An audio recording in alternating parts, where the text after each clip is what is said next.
You are listening to the Innovating Cannabis Podcast, where you will meet entrepreneurs, cultivators, scientists, doctors, and inventors in the cannabis industry. I'm your host, Pam Schmiel. In addition to hosting and producing this podcast, I'm a freelance writer and editor for the Cannabis Industry Journal. Jason Ambrosino, the founder of Veterans Holdings, a leading B2B cannabis manufacturer and supply partner producing bulk distillate rosin, crude oil, BHO, infused pre-rolls, and finished goods for licensed dispensaries, brands, and distributors across New York. Jason is also a member of the Association of New York Cannabis Processors and frequently mentors and advises numerous operators on business strategy and operations. He's very vocal in informing the Office of Cannabis Management and elected officials on the economics of cannabis and his challenges as a business owner in New York. Jason's not shy to share his insights and opinions on how the New York cannabis market is rolling out. Today we discuss the challenges business owners are facing trying to survive the New York tumultuous market rollout. Let's welcome Jason Ambrosino. Yeah, I mean, I've mentioned it a bunch of times, but I basically had gotten into this because I was hurt from the Army. So I retired from the Army, 100% service disabled vet, and I kind of found cannabis. Cannabis found me, and like many people, I started selling on the black market to pay for what I felt I needed myself, right? And then even when the medical came along in New York State, I couldn't embrace that program. The prices were completely outrageous. It was really hard in the beginning of that medical program to even get access. Even when you went there was nothing available for you. So it didn't work. And I went to the black market, and that's where I got my start from. And at the same time, in 2019, the hemp bill gave us all the opportunity, or anybody who was paying the attention, particularly somebody who was selling in the black market, that it was a good fit. Right.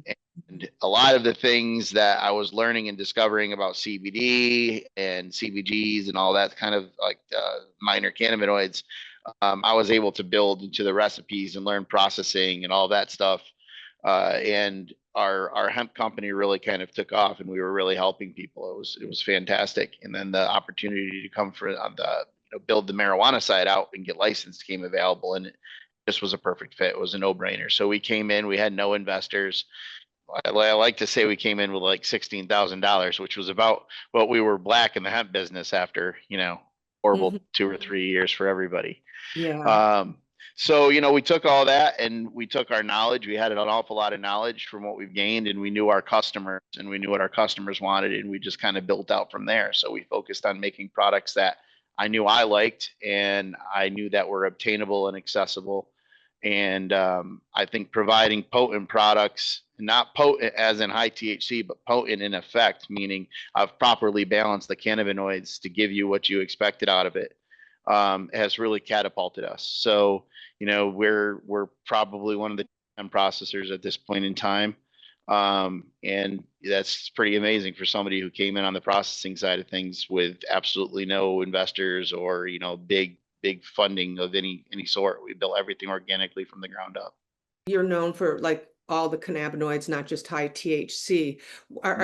Is it certain strains that you're growing that, or just how you're growing, how you're preserving it? We buy material from all over the state, right? So we go through maybe 50,000 pounds of material a year. So we don't really do too much cultivation on our own anymore. I have a 5,000 square foot indoor license. I'd never built it out just because and we can talk about some of this, and I think it'll be, important to the conversation later, but the registered organizations in New York State own the flower industry. They own it.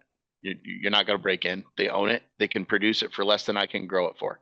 So they're the registered, the registered owners, you mean like? Yeah. So all of your early medical dispensaries, all your medical providers, they're considered registered organizations in New York State. And, now that they've entered the rec side of it, They're growing out 100,000 square foot canopies, which makes it really kind of difficult for somebody with a 5,000 square foot canopy to compete.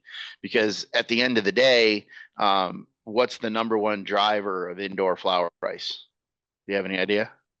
I don't know. It's electricity cost. Oh, Right? right. The number one cost driver. Right. So where I am in New York State, it's 23 cents a kilowatt hour. Vario's located in the same place, and I do Vario's trimming, so I'm trying to eat the crumbs where we can eat some crumbs, but they are able to negotiate with the utility provider or a large. If they're growing 100,000 square feet under lights and they're using so much electricity, they can negotiate directly. So they might negotiate directly for 7, 8, 9 cents a kilowatt hour while I'm paying 23 because I've only got a 5,000 square foot canopy. There will never be a day where I can compete with them on a market because it costs me twice as much to grow as it does them. So, I Yeah. mean, like any business, I guess, right, you can negotiate if you're doing high volume in anything. I mean, I know that's how it works, but I never had really heard this part of the challenge. You don't really think about it much, right? Until No. you end up paying for a license only to find out that the utility prices are so high that, it would cost me $600-ish a pound to grow a pound of finished material, maybe a little bit more. And they can do it for like, 3 max. So Mm, there's just never gonna, and these are numbers. I'm like, I don't have a piece of paper. This is yeah, generalities we're throwing out here, but yeah. I think people would find they're pretty close. And It, also, I think I've heard the complaint that it's because they had indoor first, like the people who came on later from the hemp program were only allowed to do outdoor grow. So that kind of put everybody behind the Yeah. ball. Well, Or was that is an excuse, I guess. I mean, at the end of the day, I think all of these farmers, this is really kind of gets into um, what's really happening behind closed doors, right? Because when I look at what's happened in New York State over the past few years, I look at a program that you really use the illusion of inclusion to push public support for it. And we look at all of these protections that were built into the program that were supposed to protect these cultivators, protect processors, protect New York centric businesses from the big bad wolf, from the acreages, from the Curaleafs, from all of these guys. And what they've done is took away all of the protections. So they weren't supposed to get into the market up until we had 3 years to operate. right. Then they Mhm. changed, Right. arbitrarily out of the blue because they spent enough lobbying dollars, they Mhm. changed it. I thought it was Now, I thought it was because they didn't get the social equity program up and running. They were like a year behind. they held them hostage essentially is what happened. So what the lobbyists did is they came in and they talked to the lawmakers and they said, you've got all this money that you want to do, that you want to do good things with. We're not going to pay you any of that money until you give us a more favorable law, right? Because that's where all the bulk of this money, that's where these $5 million grants they've been handing out, Mhm. that's where this money's coming from. So the next part of this was that they were supposed to pay $20 million. And again, they said, well, none of Oh, us are going to pay that. So you better change the law because, we're just going to tie it up in court. We only want to pay 5 million. mm, So all of these things have been done in favor of the ROs. The protections of everybody else have been washed away.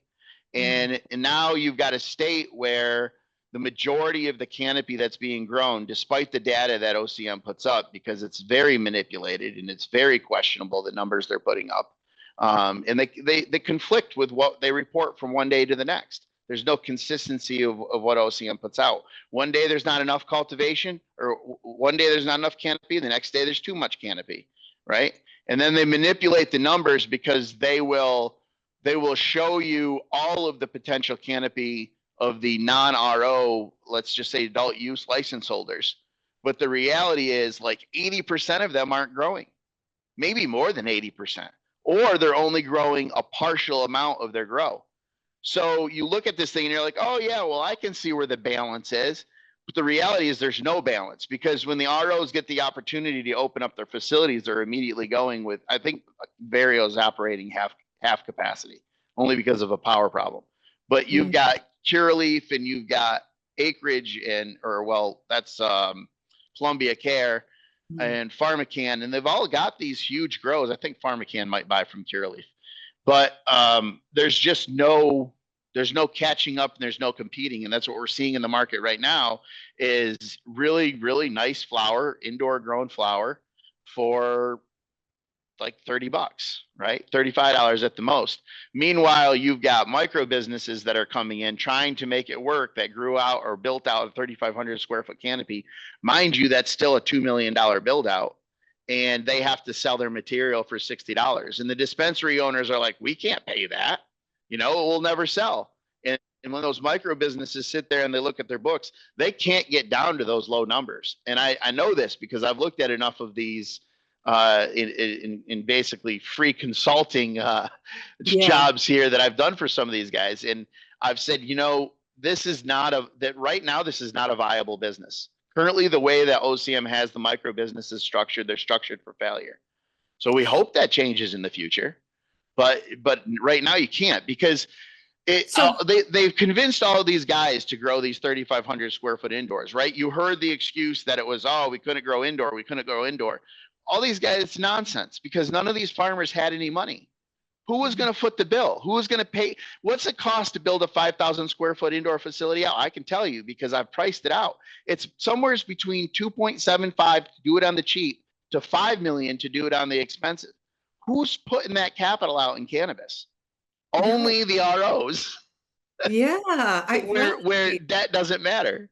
So are the ROs supplying most of like extractors, manufacturers like you? I mean, is because you also have to get the right price, otherwise you right. So for me to resell flower, for me to buy flower and resell it, there's almost no money in it. It almost makes no sense for me to be in the flower market at all. Yeah, extraction, like. Well, I mean, for extraction, it gets a little bit different, right? So I have to have a flower on the shelf just because people expect it in the brand, right? So if that ends up being a loss leader and I break even on it or whatever, so be it. It's part of the billboard, right? It's the whole Budweiser model. Yeah. The more you got it the more likely you are to get the sale. But at the end of the day, when it comes to processing, we can work with outdoor material. We can work with greenhouse material. We can make concentrates or other products that are just as good. We can make a pre-roll with outdoor material that's just as good as a pre-roll with indoor material, as long as we've selected the right material. It should be terpier if it was done right. The cannabinoid content is actually better on outdoor when it's done right. There was just a lot of outdoor that wasn't done right, and it's the cheapest way to grow. And I think that's why OCM pushed the outdoor so hard, is they didn't want these guys to get trapped in these huge debt traps of trying to build out these indoor facilities when they knew there was no way they were ever going to compete indoor. But what we're seeing now, at least what I'm seeing, is that the majority of the money is the guys who are growing an acre. If you're growing an acre out and you're growing that whole acre for, let's say, fresh frozen, and you're choosing material that is specific to hash SKU, where you're going to get 4 or 5% drop out of them versus somebody getting 2 to 3% on a non-hash SKU. You cost you the same to grow that acre, but you can charge 40% more for it for the fresh frozen flower. But then they'll turn around and they'll say, "Oh, I don't have any place to freeze this stuff." Well, you didn't have any place to dry it, and you dried it in the barn, and that didn't work so well. Literally, for $2,000 a month, you can rent a 50-foot freezer trailer. So there's just nobody threading the loop, across the state for a lot of these guys. And we can only get to so many and help so many. But there's the best license for cultivator is an outdoor license. And they convinced all these guys to give their outdoor licenses up. And it was the worst thing they could have ever done. And also, then you have a short you have like one season. You can't keep. You can't keep. Well, think of it this way. You have one season, two things. We are pushing for a cultivation cap increase for outdoor.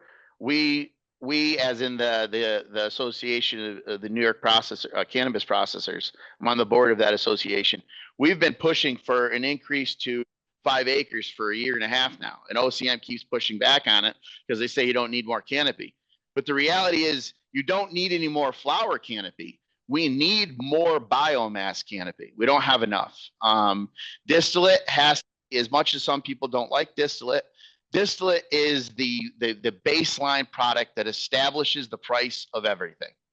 Because at the end of the day, you have to be able to do something with products that you've partially processed, right? So for perfect example, product that needs a lot of keef, and I go through and I keef a bunch of material, there's still going to be 3 or 4% THC in there. Am I just supposed to throw it away? I have to be able to have a process to go through, take the rest of those cannabinoids out of there. That's where distillate comes in. Distillate will always be a cheap way for people, a very accessible way for people to get their cannabinoids, to get their marijuana. So it's not going anywhere, and it's a pivotal product for the reason I just said. So when you look at the distillate market, you look at the biomass market, and you say, okay, well, if distillate's more than $3,500 a liter or $4,000 a liter, what does that get me to when it comes to the end product? And if that end product is not accessible, or within 10 to 20% of what the black market is, it's not going to move. So we require some commoditization of the industry in order to remain competitive, right? So we have to have that distillate SKU. It establishes the price for the biomass. And if you increase the acreage to 5 acres, you have economies of scale on the outdoor market, and that biomass price would stay stable. There's so much biomass that's been inverted into the state, either as THCA trim or just as leaders, that I don't think anybody has a full grasp on just how much biomass we needed in the state if we were to eliminate inversion altogether, right? And I like to use the example of inversion being like a cancer tumor. And we've allowed this tumor to grow and grow and grow and grow. Everybody, the whole body is now supporting this tumor. The dispensaries are supporting the tumor. The processors are supporting the tumor. The cultivators are supporting the tumor. It's huge. If we just all of a sudden have our scalpel, which is OCM, come through and cut that tumor out, we're going to bleed to death. We can't bleed to death. We have to shrink the tumor first. And the only way to shrink that tumor is to expand the cultivation to the points where it does not make sense to invert. If we remove the arbitrage, there's no reason to do it. It's really that simple. Yeah. So the ROs, the indoor people, they're not supplying any biomass for distillate, really. No, well, they're gonna produce the most profitable product they can grow. For them, that is smokable outdoor flower. And they still produce a tremendous amount of trim from that material. But that trim material from that indoor flower is trading at $200+ a pound right now, because that's all some of these brands can afford. So everybody is searching around trying to buy really nice trim to make pre-rolls and to jump on the pre-roll gravy train here that's been going on. Mm-hmm. And as a result, we've seen the price for trim continue to escalate, but it's only this particular quality of trim, and this quality of trim in bulk is only coming from the ROs. Mm. So a lot of that trim doesn't go to processing. It goes right back into smokable products.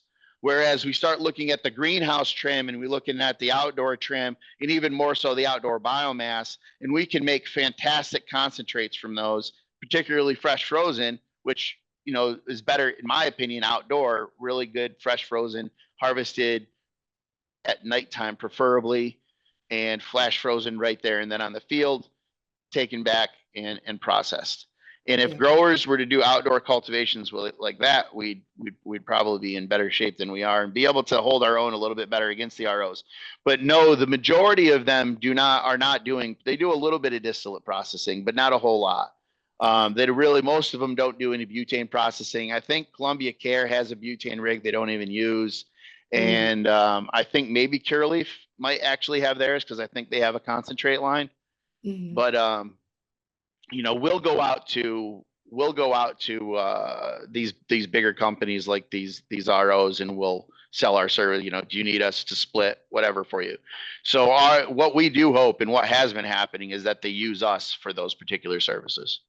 What you mean you'll go out to them and do what? They'll Split? hire us. They'll hire us, right? So we can either do splits or we can do tolls with farmers. So What a is farmer can come and they can say, okay, we want you to harvest our entire crop for us. We can take the price of the crop, or we can take the price of the harvesting off of whatever money comes in at the end, but we want it all to go to butane. And we're going to say, okay, we'll do that for you. We're not going to charge you for it, but we're going to keep 50% of the finished product. And they're going to take 50% of the finished product. Then they're either going to take that product and turn it into their own product, or they're going to say, hey, we're just a cultivator. Can you move that oil for us? And then we're going to give them we're going to try to move that oil for them and charge them a small fee on top of it. Or okay. we'll use it ourselves, right? And then we'll pay them an agreed upon price if we end up using it ourselves. So the ROs like those agreements as well, but they generally will lean towards tolling. And what tolling is you come in, or they come in and they say, okay, we want you to do this 1,000 pounds of material. How much is it a pound? And I think right now we've been charging $70 a pound for butane extraction. So they say, okay, here's $70,000, run our material, and we give them back the finished product.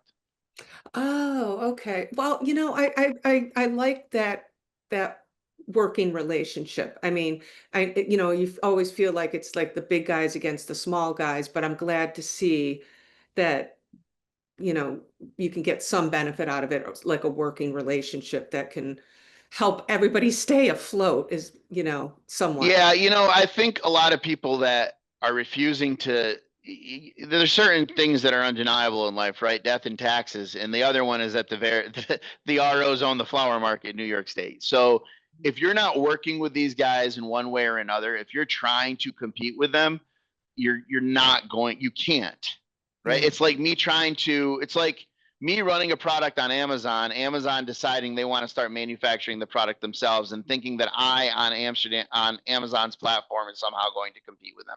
It's just Yeah. never going to happen. Yeah. Well, yeah, so that's smart. So basically, I just want to understand. So basically, the solution that should be happening is to help the smaller farmers, the micro farmers and all the smaller farmers, is to increase their canopy for outdoor. Like you feel like, and also because they don't really have the choice to build a indoor facility because of the cost. Is that kind of where it stands? Yeah. If I was OCM, what I would do is I would take the next $5 million in grants and I would earmark them for greenhouse grants, cannabis greenhouse grants in New York State.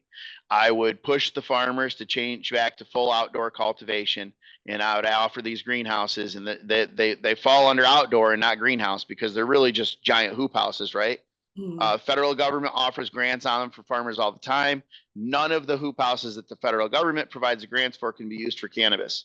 So the outdoor canopy will be exponentially increased in quality just by them taking that $5 million, earmarking for it, putting that out, and then pushing those outdoor licenses. And what I was saying before is when you think about it with an outdoor license, yeah, okay, you start in, let's say, January when the is dead and you're building your entire plan for the next year. By February, you're starting your plants, right? So February, or at least you're starting your genetic search. By March, maybe you, depending on what your facilities look like, just like, all the greenhouses in the state are starting their plants at that point in time, you're starting your plants too. You can get, if you've got the greenhouse space to do it, you can get an entire crop of autoflowers off by the end of July or the first week of August, with enough time to put in your photos at the end of the year, which will end up being waist high by the time it's time for harvest. You have less loss because you have less mold, because the buds are slightly smaller because you're starting the plants later. So you have the option to get 2 crops off. So that's going to keep you busy from the time, let's say February, all the way until November, harvest season, maybe until December, because you're bringing in thousands of pounds. If you're curing them, freezing them, all these different things, all that stuff takes time. So is there really time in a year if you were to bring in a second crop without the underlying resources to, have like 2 big operations going on simultaneously? I think that a lot of these guys that are doing these outdoor grows would be completely okay with that, because with doing just one, because there's quite honestly, there's not enough time for another one. You know, they've got that grow season from basically April until October.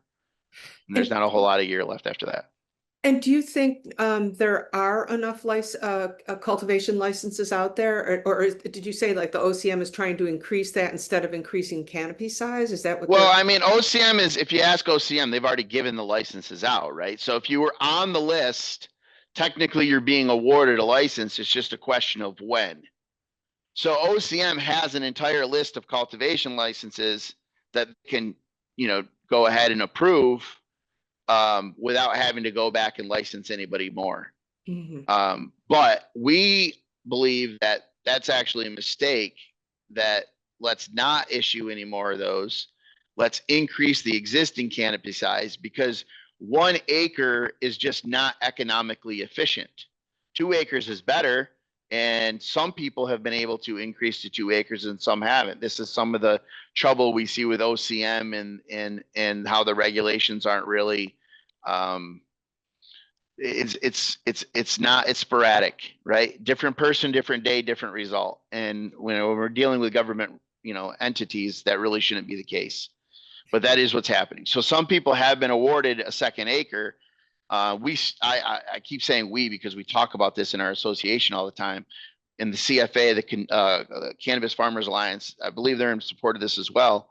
But if that acreage goes up to 5 acres, it really helps them with the economy of scale. And it really, really stabilizes the entire biomass and distillate market, which essentially is the anchor for the entire industry. Yeah. So do you think that's happening? I mean, is it going to happen? Do they agree with you? Are they working towards that?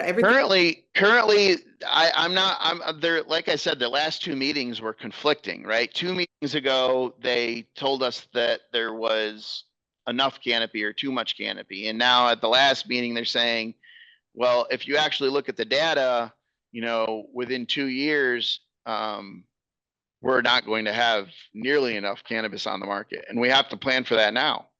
Right, because I mean, every year the numbers are going up in revenue. So, oh God, Well, it's the inversion thing is really confusing them, because there's the data that last week showed that, or maybe it was on Monday, showed that, or it certainly looked like to me that inversion was like more than half of what was making up the cannabis in the state. Wow. I find that hard to believe, but I didn't find 30% hard to believe. So is there really much of a jump between 30 and 50? And then the news came out today, I don't know, or the other day, about, you just keep seeing how they're really cracking down on the manufacturer on Long Island, that is, you know, I guess was really supporting inversion.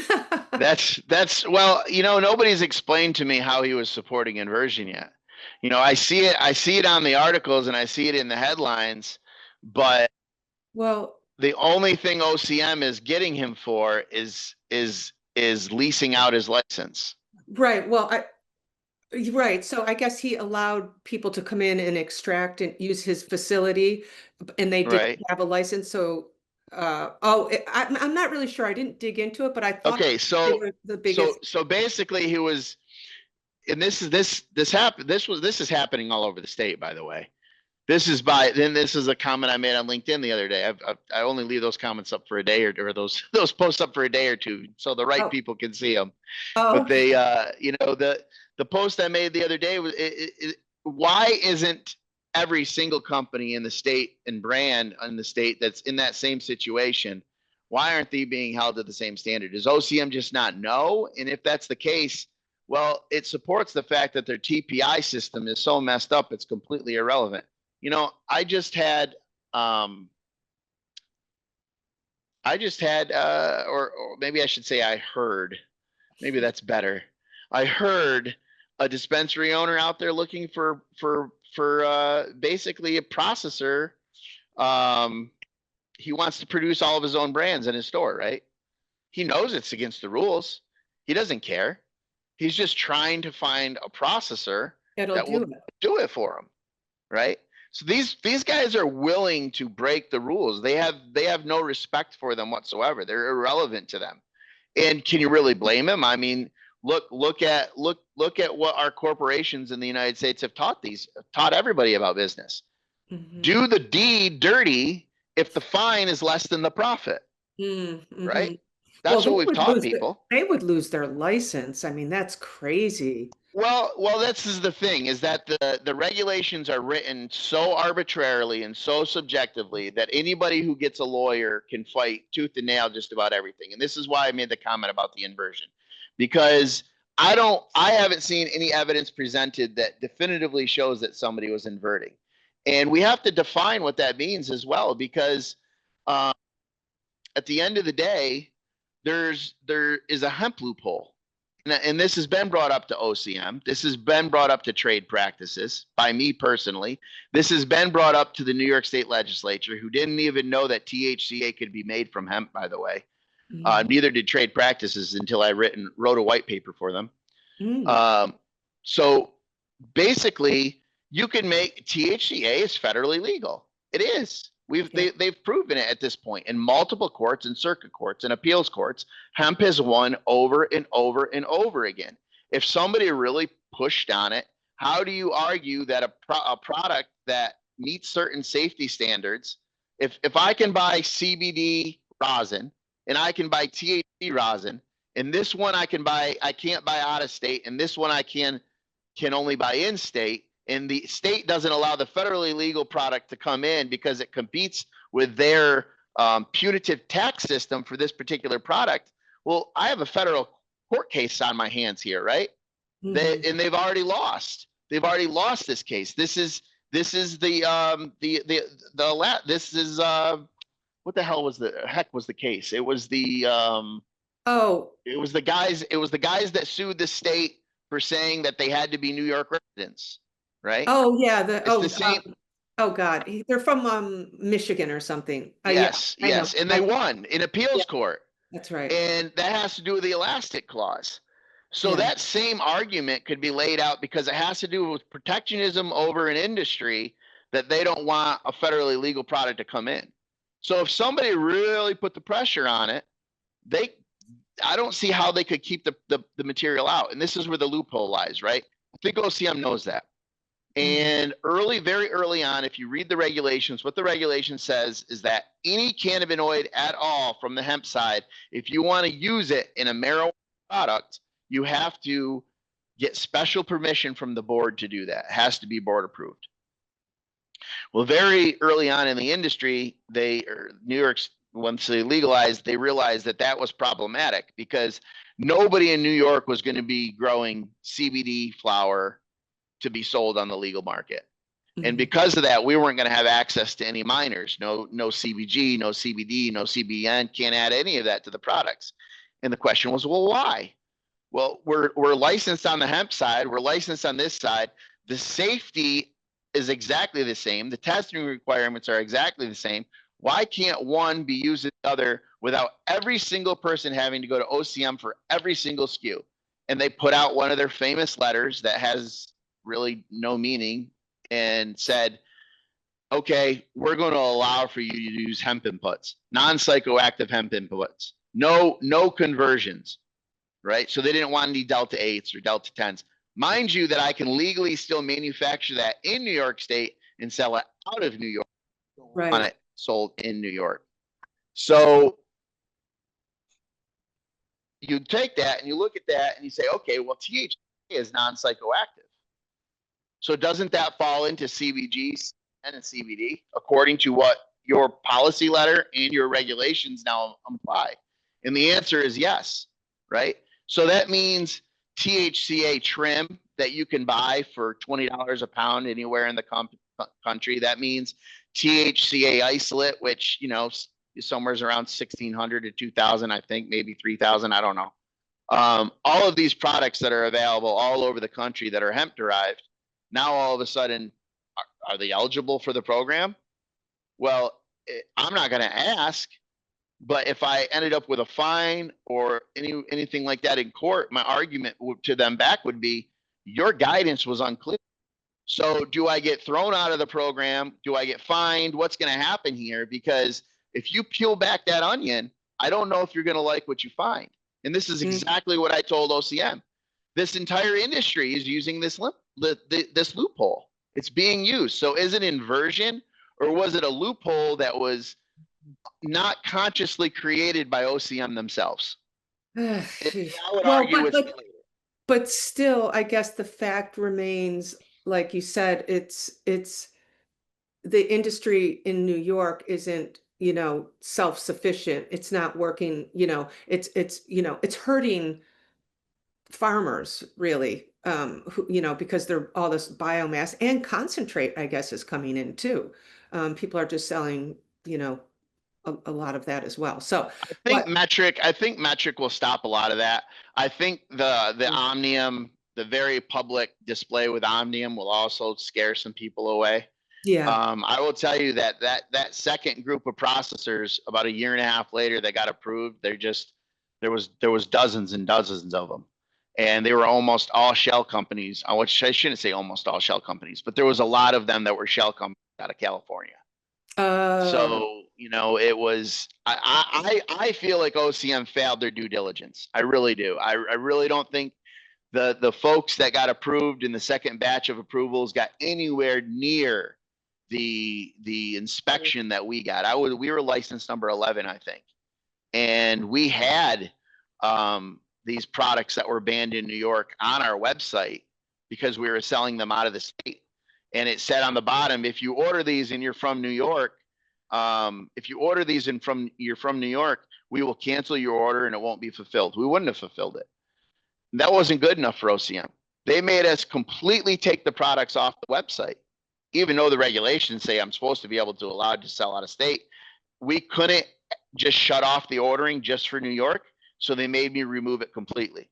Now you turn around what's going on today, and you've got companies like HPI that are running brands like Sluggers, and Sluggers Sluggers.com is a THCA hemp website that you go on and order your pre-rolls and order your flour and order your concentrates and your rosins. And here's the big secret, right? This stuff that they're calling hemp, it's not hemp, it's marijuana. It's always been marijuana. It's just silly words that we use to confuse. And, we focus on that 0.3%.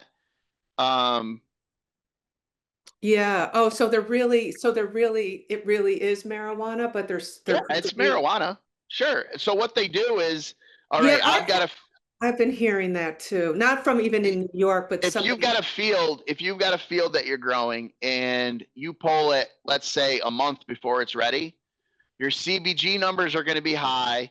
You're going to lose a little bit of THC, but you're not going to have you're going to lose a little THCA, but you're not going to have any THC conversion at all. So technically now that's hemp according to the law. We've got flower right now from New York State licensed farms that would fall under the definition of hemp because of how little THC that are in them, right? It's completely silliness. But New York State prohibits the sales into New York, right? So by Sluggers having an online store that sells into New York, why weren't they treated the same way we were? Why is Sluggers being allowed to come in and have a brand that's going to compete with my products on the shelf, and I can't even compete with them on the hemp market? You're not even going to allow me to, but you're going to allow this. And as a dispensary owner, why in the world would you carry that product? So that they can go home, follow the website that's on the bag, and order their products directly from them and have them shipped to their house, right? We have to be smarter. Right. But also that's deception. I mean, it's just wrong what they're doing, and you shouldn't be supporting that. I mean, what's going to taint the industry? So gosh, wow, this is craziness. So I guess just winding down, I don't know if I've missed anything. I feel like we've covered, what's really kind of happening in New York.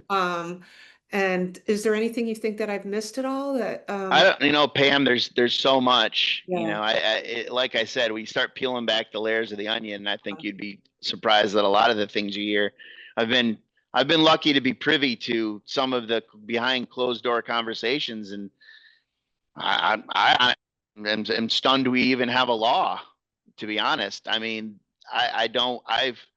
my time in Albany has really questions my faith in our system, because they have no idea. Our elected officials have no clue what any of this is. It's, to them, it's either a problem in votes. So either we solve the problem and we get the votes, or we don't solve the problem and we start pretending that the problem doesn't exist.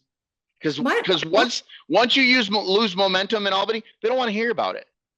You don't want to hear about it. After you've lobbied to them for a year and we've tried to do X, Y, and Z and the changes haven't been made, they don't want to hear about it anymore, because the public doesn't care. They don't care.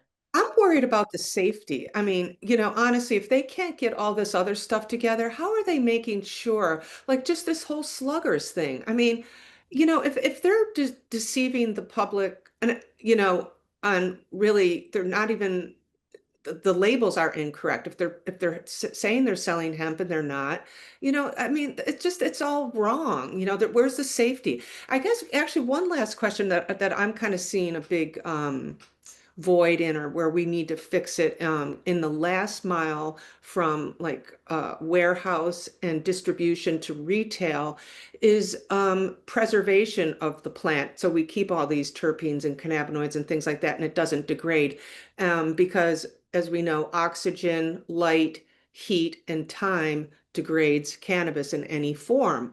And retailers are not keeping. We see, some dispensaries that struggle with this. I do think that at the end of the day, competition solves this problem, because, somewhere somebody is going to start doing that, and they're going to make sure things are being chilled or whatever else, or handled properly. And people will take note of that, and they'll get more business. And then the next guy will say, hey, what are you doing that I'm not? And then he'll be like, oh, well, I'm doing this. Right. So Right. I think competition solves that problem. And education. Yeah, well, I mean, cannabinoid education is I take for granted what's in my own head, and I make assumptions about what people know, and there's still people that don't know a lot of what I think is basically the alphabet. Yeah, So, seriously. it's tough. I used to try to teach it as much as I could, but now it's just like, I have to teach a graduate class, I guess, at the end of the day. Yeah. Well, Yeah, I mean, if you want a juicy nugget, I'll tell you where to look. It's in the testing, and it's in the labs. And if you dig deep enough, you'll find that all of our labs are invalid, because they were supposed to be validated by Wadsworth Labs. Wadsworth Labs never got their equipment. That's your state police lab. They never bought the equipment. They were supposed to set the standards for the entire state in it. Because of that, every single lab is operating off their own standard. There's no standardization between labs. And the best part of all of that is that nobody knows. And they tied taxes, right? When we had potency taxes, they tied taxes to potency. Now you've got labs that are all different, sometimes as much as 15 to 20% difference, with no state's standardization, and a tax law that says that taxes have to be basically collected fairly, evenly, and state sanctioned. So you basically collected taxes off of a third party. So don't be surprised if these labs ends up being, there's all kinds of money coming back to people for what they paid potency taxes. It's coming down the pike. that's a great way to end.